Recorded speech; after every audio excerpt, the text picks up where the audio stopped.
Hi everybody, this is Carol in Northern New Jersey. I hope everybody's doing well, praise God.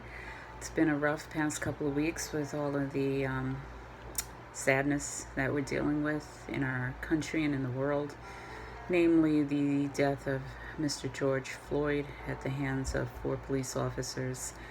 I watched the funeral yesterday and with a heavy heart, but praise God, his death will not be in vain because it is sparking change. And through my praying and meditating on the word, the theme of love just keeps permeating through my spirit, and that's been our problem in this country for over 400 years, just love. And as I was reading in Romans chapter 13, beginning at verse 8, the word of God says, "Owe no man anything but to love one another, for he that loveth another hath fulfilled the law.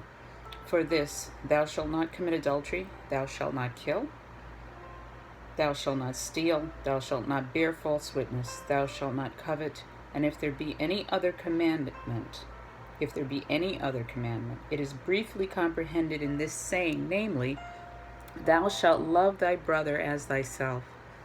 Love worketh no ill or evil. Love worketh no ill to his neighbor. Therefore, love is the fulfilling of the law."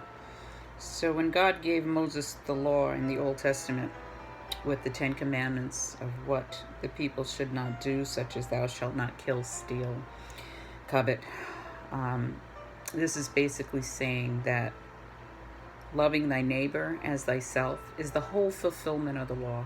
That encompasses everything, and that's what we're missing. That's the piece we're missing, love. And until we get to the place where we love each other equally, regardless of skin color, regardless of religion, regardless of gender, we're missing it, and there will be no rest, and there will be no peace. Okay, I'm going to pick up in 1 John chapter 3, verse 14. "We know that we have passed from death unto life because we love the brethren. He that loveth not his brother abideth in death. Whoso hateth his brother is a murderer. And ye know that no murderer hath eternal life abiding in him." Isn't that what we've just seen? These officers had no love in their heart. They did not see Mr. Floyd as their brother. They're murderers. "Whosoever hateth his brother is a murderer. And ye know that no murderer hath eternal life abiding in him. Hereby perceive we the love of God, because he laid down his life for us, and we ought to lay down our lives for the brethren. But whoso hath this world's good, and seeth his brother have need, and shutteth up his bowels of compassion from him, how dwelleth the love of God in him?" So, in modern English, if you see your brother, your neighbor has need of something, and you have it, you turn and look the other way. How can you say you have the love of God in you, right? "My little children, let us not love in word, neither in tongue, but in deed and in truth." So it's not just about lip service, saying, "Oh, I have the love of God, I'm so holy." You have to show it with your actions. You have to show it. The Word of God tells us faith without works is dead. So it's not just about lip service, like this says in verse 18, "My little children, let not love in word, neither in tongue, but in deed and in truth." And I just flipped the page to 1 John chapter 4, beginning at verse 15. And the word of God says, "Whosoever shall confess that Jesus is the Son of God, God dwelleth in him, and he in God." Amen. "And we have known and believed the love that God hath to us. God is love. And he that dwelleth in love dwelleth in God, and God in him.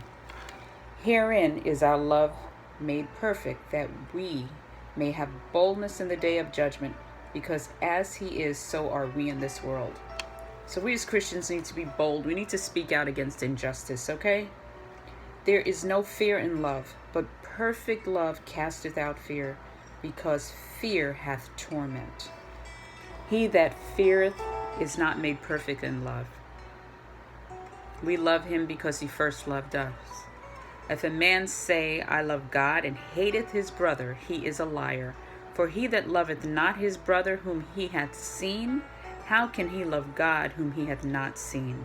And this commandment have we from him, that he who loveth God love his brother also. We have to love each other. It's plain and simple. It's spelled out in the Word of God. There's no other way to get around it. How can you say you love God? And I dare say of those 4 officers, I'm sure at least one of them proclaimed to be a Christian. How can you say you love God and you love not your brother? You're a liar and a murderer. God wants us to love each other just as he loved us. He came, he died for us. He laid down his life. I know it has to hurt his heart to see us killing each other. But by this one man's death, Mr. Floyd, it's going to bring unity. It has brought unity. We see people of all races marching together, all ethnicities marching together. And that is something unprecedented around the world. So my prayers, love, and condolences to the Floyd family, to all his friends, all those near and dear to him. I know people are feeling this that obviously don't know him personally, but because it was such a horrific thing to witness, such a horrific thing to see a man killed on the national news. I mean, I still can't get over it.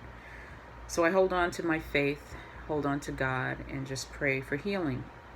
I pray for healing in our land, in our nation, in the world, and that we learn to love each other the way God loved us. In Jesus' name. Have a blessed day, everybody, and I will be talking to you soon. Bye-bye.